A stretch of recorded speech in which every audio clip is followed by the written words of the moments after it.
আসমান খুশি নবীকে পেয়ে, জমিন খুশি নবীকে পেয়ে, ঠিক কিনা? হুর গেলমান খুশি নবীকে পেয়ে, খুদ রহমান খুশি নবীকে পেয়ে, নবীকে সৃষ্টি করে। আর আমরা বান্দারাও জমিনে খুশি। যদি ইবলিসের কোনো চেলা চামুন্ডা থাকে, তারা দেখে নাও আশেকে রাসূলরা ওই জামানায় ছিল না, এই জামানায় আছে। এই যে তাকিয়ে দেখো, আশেকে রাসূলের ঘুমকে মার দিয়ে এই যে বসে আছে, দাঁড়িয়ে আছে আমার নবীর প্রেমে, আল্লাহর প্রেমে, ঠিক না? এখানে বিষয় বুঝা আছে। কাদ জাকুম মিনাল্লাহি নূরুন ওয়া কিতাবুম মুবিন। বুঝলাম আল্লাহ তুমি পাঠিয়েছো নূর এবং কিতাব। নূর মানে নবী, কিতাব মানে কোরআন। কথা বোঝা যাচ্ছে?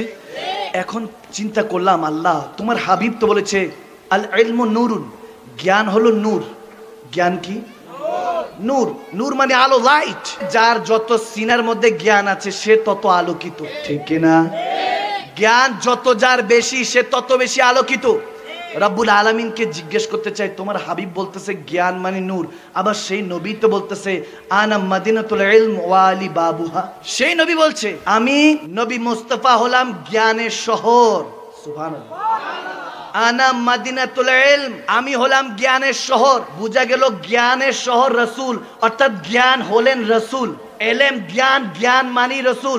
আরেক জায়গায় আল্লাহ বলতেছেন যে ইলম বামানা কোরআন, অর্থাৎ জ্ঞানই হলো কোরআন। জ্ঞান কি? তো জ্ঞান হলো কোরআন। আল্লাহর হাবিব বলতেছেন আল ইলমু নূরুন, আবার জ্ঞান মানে আলো। তোমার নবী হলেন নূর, তোমার নবী বলতেছে জ্ঞান হলো নূর, আবার তিনি বলতেছেন আমি হলাম জ্ঞান। আমি জ্ঞানের শহর, এলেমের শহর। কনফিউজ হয়ে যাচ্ছি, কিভাবে বুঝবো? তখন আল্লাহর নবী আমাদেরকে শিখাচ্ছেন এমন ভাবে, ওলি আল্লাহদের কদমে যাও তাহলে ক্লিয়ার হয়ে যাব। আল্লাহর ওলিদের কদমে, শায়েখে তরিকতদের কদমে যখন গেলাম, জিজ্ঞেস করলাম জ্ঞান মানে নূর, নূর মানে জ্ঞান, আবার জ্ঞান মানে কোরআন, কোরআন মানে আবার রসুল, রসুল মানে কোরআন, কোরআন মানে আবার নূর। এরকম যদি হতে থাকে কিভাবে বুঝবো কোরআন কি? তাহলে নূর। কোরআন যদি নূর হয়, নূর মানে আলো, আলো মানে জ্ঞান, জ্ঞান মানে প্রজ্বলিত, আলোকিত, শাইনিং। জিজ্ঞেস করলাম তাহলে রসুল আপনি কি? বলে হ্যাঁ আমি হলাম নূর, আমি হলাম কোরআন, আমি হলাম আলো, আমি নবী মুস্তাফা যার ভিতরে আছি তার মধ্যে আগুন জ্বালো। ওই জ্বলতে জ্বলতে যখন কয়লা হীরা হয়ে যাবে, তখন আমি নবী মুস্তাফা নূর দিয়ে কোরআন পড়বি, জায়গায় বসে আরশও দেখতে পাবি। আল্লাহু আকবার। নবীজির দাম বাড়লে উম্মতেরও তো দাম বাড়ে, কারণ শ্রেষ্ঠ নবী শ্রেষ্ঠ উম্মত, ঠিক কিনা? আওয়াজ দেন ঠিক কিনা? শ্রেষ্ঠ নবী শ্রেষ্ঠ উম্মত। যদি শ্রেষ্ঠ নবী শ্রেষ্ঠ উম্মত হয়, নবীর যত দাম উম্মতেরও তো দাম। আলহামদুলিল্লাহ পড়বেন না? স্কুল কলেজ ইউনিভার্সিটির মধ্যে বেঞ্চের শেষে, ক্লাসরুমের শেষে যারা বসে এরাই কিন্তু লিডার হয়, নেতা হয়, ঠিক কিনা?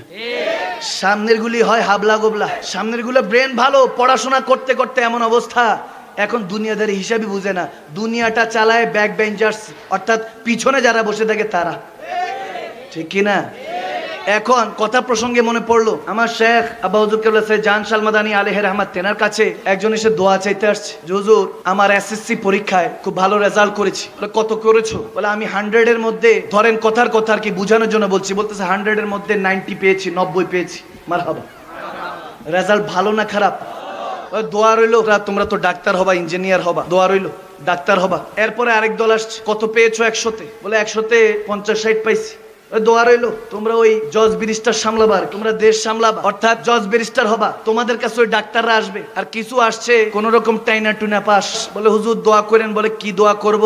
তোরা তো বাবা আমাদের জন্য দোয়া কর, দিন শেষে সবাই তো আমরা তোদের কাছেই যাব। দেশের এখন এই অবস্থা, সস্তার দুরবস্থা। এরকম অবস্থা আছে কি নাই? এভাবেই চলছে। শিক্ষার নামে আমাদেরকে মূর্খতা বানাচ্ছে। ওই 22 বছর ছেলেটা, 25 বছরের ছেলেটা চিন্তা করে ইনকাম না করলে তো ঘরেও জায়গা দিবে না। মা বাবা যে এতদিন লালন পালন করেছে, সেই মা বাবাও বলতে থাকে কিছু একটা কর বাবা, আওয়াজ দেয় না। বেচারার মাথার মধ্যে এমনি প্রেসার, স্কুল কলেজ ইউনিভার্সিটিতে কিভাবে ভালো রেজাল্ট করবে, তার উপর আবার টিউশন করতে হয়, এর উপর আবার চিন্তা করতেছে ভালো রেজাল্ট না করলে খাইতেও তো পাবো না, আমার যে খরচগুলি পাঠায় মা বাবা সেটা বন্ধ করে দিবে। দিন শেষে এমন অবস্থা হয়, সেই টেনশনে ঘুম শেষ। আবার তো এদিকে আছে যাকে ভালোবাসে, সেও বলে কিছু একটা করো, নাহলে তো বাবা বিয়ে দিবে না। এই যুবকরা আওয়াজ দিতে হবে, আওয়াজ দিতে হবে। এরকম আছে কি নাই? এই সমাজে মনে হয় নাই? আছে কি নাই? এলো ভালোবাসা। শিক্ষিত হচ্ছে, তারা চিন্তা করে চাকরির জন্য এক্সপিরিয়েন্স খুঁজে, কি করব, ভিটা বাটি বিক্রি করে, জায়গা জমিন বিক্রি করে, বন্ধক রেখে বিদেশে পাড়ি জমায়, রেমিটেন্সের যোদ্ধা হয়। জীবনে মা মারা গেল না বাবা মারা গেল, স্ত্রী কি খাইলো না না খেলো, সন্তান কি খেলো না না খেলো, ভাইয়ের বিয়ে হয়ে যায়, বোনের বিয়ে হয়ে যায়, অ্যাক্সিডেন্ট হয়, মারা যায়, কোনো কিছুর মধ্যে অংশগ্রহণ করতে পারে না, তারপরও রক্তকে ঘাম বানিয়ে উপার্জন করে ঘরের মধ্যে টাকাটা ঠিকই পাঠায়। রেমিটেন্সের যোদ্ধা।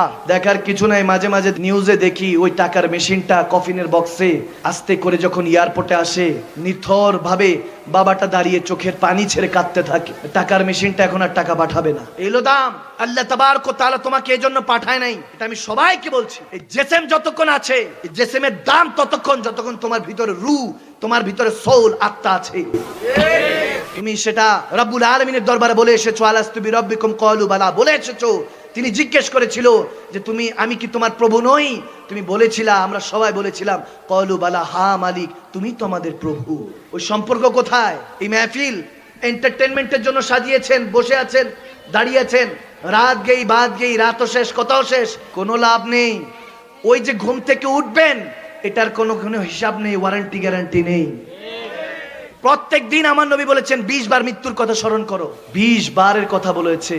কয়বার স্মরণ করি? একবারও স্মরণ করি না, একবারও স্মরণ করি না। এটার মানে কি জানেন? আল্লাহ যে বলেছেন, আল্লাহর হাবিব যে বলেছেন, ফাত্তাকুল্লাহ মাস্তাতাতু, রূহ দিয়ে জিসম দিয়ে আল্লাহকে ভয় করার জন্য। নাই, এখানে কেউ নাই, কেউ বুকে হাত রেখে বলতে পারবে না যে আমি ভয় করি, আল্লাহকে ভয় করে চলি, কেউ বলতে পারবে না। আমাদের মন থেকে খৌফ চলে যাচ্ছে, আর খৌফ চলে যাওয়ার প্রধান কারণ এই যে টিকটক ফিকটক।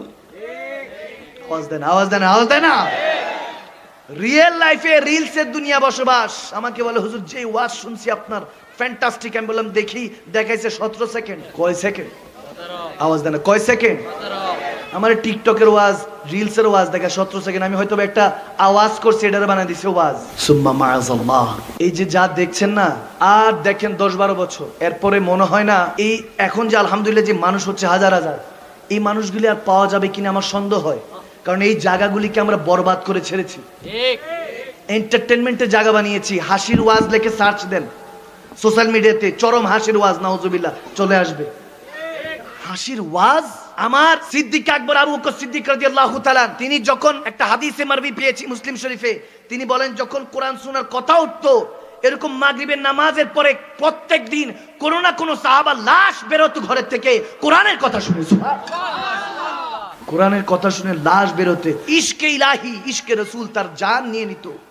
আহ বলে চিৎকার দিয়ে ছেড়ে কান্না করে রূহ বের হয়ে যেত। সুবহানাল্লাহ, কি হাসিন মৃত্যু, কত সুন্দর মৃত্যু সেই জামানায় ছিল।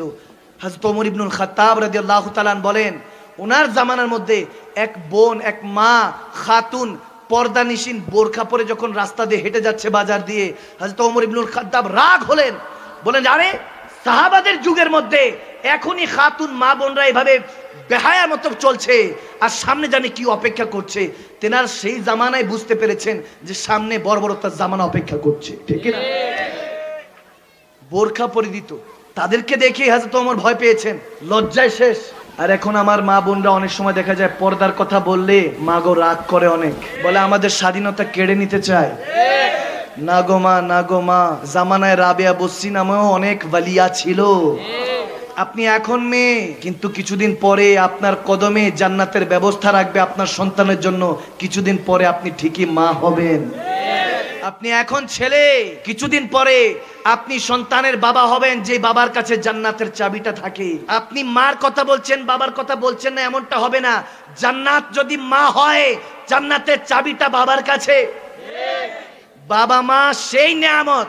এখন হয়তোবা তুমি যুবক যুবতী, কিছুদিন পরে একটা বারের জন্য হলেও তোমাকে মা বাবা হতেই হবে। জীবনটা শুরু করি কিভাবে? ডিজে বাজায়া, ধূপ ধাপ বাজায়া, তারপর জীবন শুরু করে। এরপর দোয়া চাই, হুজুর আমার সন্তানটা যাতে নেক্সট সন্তান হয়, একটু দোয়া করেন। আছে কি নাই? আওয়াজ দেন, আছে কি নাই? কি কষ্ট হচ্ছে আপনাদের? আয়েশা দোয়া চাই, হুজুর আমার যাতে নেক্সট সন্তান হয়। আমি বললাম যে সুন্নতের উপর তলোয়ার চালাইছো, নেক্সট সন্তান আসবে কোথা থেকে? ঠিক কি না? নিকাহ সুন্নাহ, বিয়ে হলো সুন্নত। সুন্নতের উপরে তুমি তলোয়ার চালালা। অথচ হাদিসে মুবারাকা এসেছে, যখন একজন বর কনে, দুলহা দুলহান, গ্রুম এবং ব্রাইড দুজন যখন একসাথে হয়, যখন কলমা পড়ে, খুতবা দেয়, কবুল যখন 3 কবুল বলে, তখনই তার কিসমতের মধ্যে নেক সন্তান না বদ সন্তান হবে আল্লাহ লিখে দেয়। সুবহানাল্লাহ। আর ওই সময় কি হয়, ম্যারেজ সেরেমনির নামে ওই যে গায়ে হলুদ আছে কি নাই? আছে। আওয়াজ দেন, আছে কি নাই?